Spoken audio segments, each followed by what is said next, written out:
12 سال 18 سال چل جاتے جا کے فیصلہ نہیں ہوتا۔ یہ کہاں کی عدالتیں ہیں، یہ کہاں کے انصاف ہیں؟ پھر لوگ بھی خود فیصلہ کرتے ہیں۔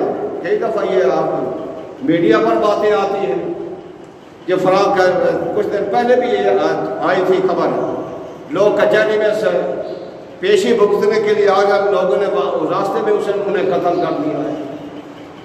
یہ خود انسان یعنی کہ بندہ خود ہی فیصلہ کرنے لگ جاتا ہے، عدالتوں کے اندر فیصلہ نہیں ہے، حکومتوں کے اندر انصاف نہیں ملتا، تو لوگ خود کہتے ہیں کہ ہم کیوں نہ خود ہی کر لیں۔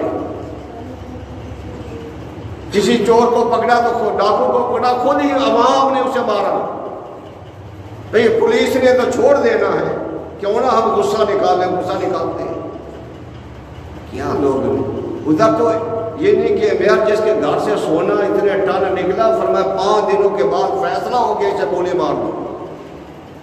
ہمارے تو سالوں سال ہم چلتے رہتے ہیں، وکیل بھی انتظار کرتے رہے کہ جتنا کام لمبا ہو جائے اتنے پیسے ہمارے پاس زیادہ آئیں گے۔ جج بھی دیکھتا رہتا ہے کہ کہاں سے آپ پیسے آتے ہیں، پیسے آئیں گے تو آپ اس کے بارے میں فیصلہ کروں گا۔ پتہ جج کو بھی پتہ ہوتا ہے سچا کون ہے جھوٹا کون ہے، وکیلوں کو بھی پتہ ہوتا ہے کہ مجرم کون ہے اور صحیح بندہ کون ہے، سب کو پتہ ہوتا ہے، لیکن فیصلہ نہیں ہوتا۔ قوم کو تباہ نہیں کیا جا رہا تو اور کیا کیا جا رہا؟ میں تو کئی دفعہ کرتا ہوں کہ عدالتیں موبائل عدالتیں ہونی چاہیے کہ جہاں کوئی وقوع ہو فوراً وہاں جج بھی پہنچے، وہاں فوج کی نفری بھی پہنچے، پولیس بھی پہنچے، کیونکہ وہاں موقع کے گواہ موجود ہوتے ہیں، تو وہاں اسی وقت اس مجرم کو سزا دی جائے۔ اور اگر مجرم بھاگ گیا ہے تو یہ اعلان کر دی جائے کہ جو بھی اس کو پناہ دے گا اسے بھی گولی مار دی جائے گی اور اس کو بھی گولی مار دی جائے گی۔ اگر ایسا انصاف ہو تو کیوں نہیں یہ جو ہمارے ملک کے اندر تماشے بنے ہوئے ہیں، ہمارے ملک کے اندر عزتیں لوٹی جا رہی ہیں، ہمارے ڈکیتیاں ہو رہی ہیں، نہ لوگ کی جانوں کی حفاظت ہے نہ مال کی حفاظت ہے، یہ کیوں نہیں رکے گی؟ یہ سب رک جائے گا اگر یہ قانون کے اندر کوئی قوت طاقت پیدا ہو تو۔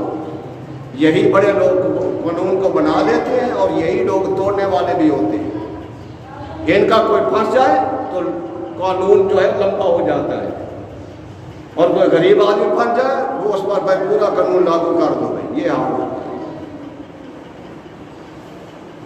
حضرات محترم، اللہ جل تو یہ دعا کرتا ہوں اللہ تعالیٰ ہدایت عطا فرمائے، ہمارے ملک کو شاد و آباد رکھے اور ان قوم کو اللہ ہدایت عطا فرمائے، اور مر آخر ہر ایک نے جانا ہے، سمجھ آئی؟ بھٹو بھی نہ رہا، وہ بھی چلا گیا، ضیاء بھی چلا گیا، یحییٰ بھی چلا گیا، اسی طرح اور بھی جو گئے سب بے نظیر بھی چلے گئی۔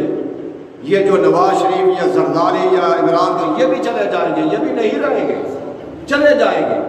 اور کیوں نہ ایسا کام کرو، ایسا کام کیوں نہیں کرتے جس کام سے تمہارا نام بھی رہے اور قبر کے اندر تمہاری عزت بھی رہے؟ کیوں نہیں ایسا کام کرتا؟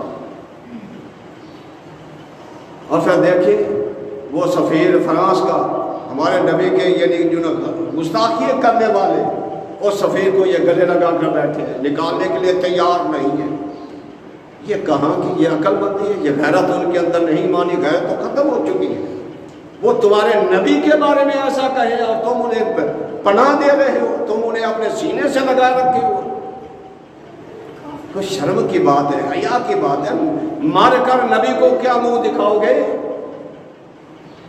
کہ یا رسول اللہ تمہارے گستاخوں کو ہم نے پناہ دی تھی، ہم انہیں سینے سے لگا رکھے؟ بھئی کون سا ملک کے اندر وبال پڑ جائے گا؟ کون سا ہمارا ملک خراب ہو جائے گا؟ اللہ تعالیٰ ہدایت عطا فرمائے ان لوگوں کو۔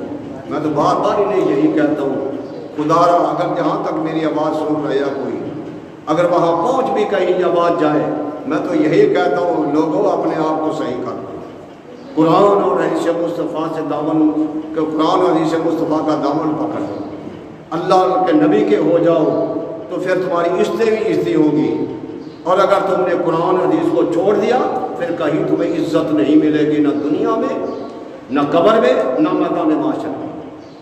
اللہ تعالی ہمیں عمل کرنے کے توفیق عطا فرمائے۔ وآخر دعوانا ان الحمد للہ۔ رب العالمین.